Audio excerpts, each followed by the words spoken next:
What's up, investors? It's the Russian dude. Let's get straight to the point and talk about some ridiculous Russian propaganda. Okay, today we have already familiar to us guy Andrei Gurylev, extremely militaristic representative of the Russian authorities, already famous for his some ridiculous statements and claims.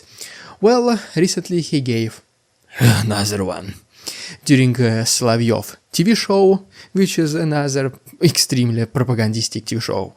So long story short, he said, why does the army needs to even care about the integrity of the Ukrainian cities? Why does the army needs to be precise in the attacks? Why does the army needs to ask for forgiveness, need to be sorry for accidentally targeting residential neighborhoods, civilian infrastructure?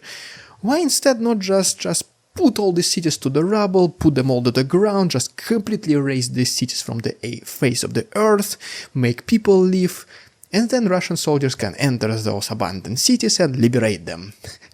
Like, it is literally the quote that Andrei Gurylev said. Liberate who? My question is, if all the civilians are gonna leave because there is not a single building standing, who are you going to liberate? Is this the liberation how it looks like in your head, Andrei Gurylev? I thought that liberation means saving people, saving cities, saving infrastructure, not just fully destroying it and just putting a flag in the city center and saying, congratulations, we liberated you. But well, that's how Russian propaganda mindset works anyways. But okay, enough of this clownship. Now let's talk about some unfortunately serious stuff, because it does look like that Russians developed the very first remote-controlled entire tank. According to this video, the guy is literally using this remote controller to drive a tank forward, backwards, left, right, things like this, which in case, to be honest, this is not yet 100% confirmed that this is a real video, but unfortunately most likely it is. Maybe just the capabilities of a remote tank are limited, but the fact is the fact. In case, once again, this is true and these tanks can go into battles, the losses of the Z army can be minimal. I mean, you simply don't need to put soldiers in it, nothing like this. This will be a truly devastating machine for Ukrainians to fight against, with the only destruction of such tanks will only lead to the elimination of the machine itself, not the infantry. However, maybe there is a little bit of a good news, is that potentially the only thing such tanks are capable of doing are exactly just going forward, backwards, left and right. Maybe it is not yet capable of actually launching the metallic cylinders, like shooting, nothing like this. Maybe not. For this reason I'm asking you guys if there are any of you are engineers, or if any of you are very good with electronics, or maybe you know in very much details how tanks are constructed. Please let us know down below in the comments, do you think it is possible to make a fully remote control tank? And lastly, another unsettling topic is that the number of Putin spies in Europe recently increased dramatically, and the very first messages started coming to us all the way since March of this year, with the very first occurrence going back to September of 2022, so you can only imagine potentially there are thousands of Russian spies across all European cities and countries. And pretty much yes, according to the Wall Street Journal, the very first potentially occurrence of Russian spies being sent to other countries happened once again in September 2022. If you remember, this is when partial mobilization was announced, and a lot of Russian men, they started to leave the country in the fear of being drafted. And so, as you remember, there was not that many restrictions on the borders, people were allowed to leave, Putin was not even saying any bad things about those people leaving, he said, I fully understand them.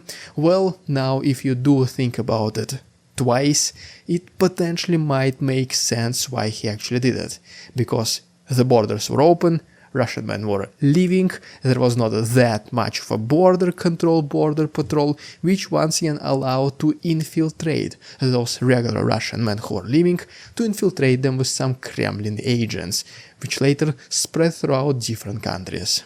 The next incident of Russian spies being spotted in different countries came to us already in April, and this one is according to the Supreme Council of National Defense of Romania, which claimed that there were some Russian agents spotted among Ukrainian refugee camps. The main responsibility of these people was to collect as much intelligence data on Ukrainian military and humanitarian aid, on Ukrainian potentially even strategies and tactics, and just in general, most importantly, the sentiment of regular Ukrainian people. Because if you do continue the war on exhaustion, if you do continue war against the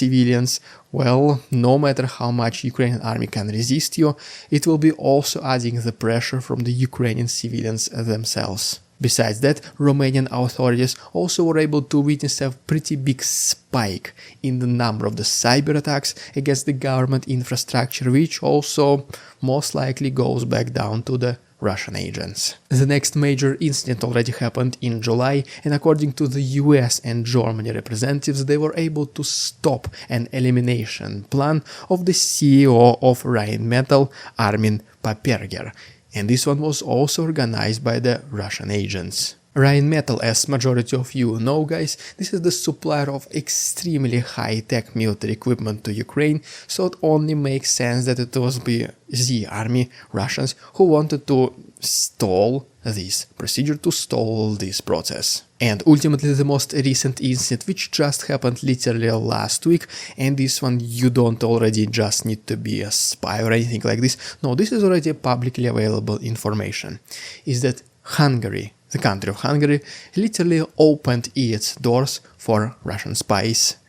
I mean, yes, as simple as that. To be honest, not just Russian, but also Belarusian citizens can go in Hungary and apply for a so-called national card, which is some sort of visa which allows them to enter the country and then also potentially even travel through Europe. What makes this to be so concerning is that the interview process, the issuance of this so-called national card, the whole process is not even close to be as rigorous, as detailed, oriented as in the traditional consulates whenever you're applying for a visa. For these reasons, the citizens of Russia and Belarus will be able to get those so-called national cards, travel Europe, and once again settle down in some countries, speak with the locals, maybe infiltrate the governments, speak with government representatives, and extract valuable data, which once again will all be tracked back down all the way to Kremlin. Well, there you have it, guys. Please like this video, subscribe to my channel if this was interesting, informative for both. Tomorrow a very special and intimate video is coming, so please make sure not to miss it. I'm gonna be talking to you like heart to heart and expressing my concerns, so see you tomorrow, guys. All the useful links are down below. Thanks so much for watching, and yeah, see you tomorrow.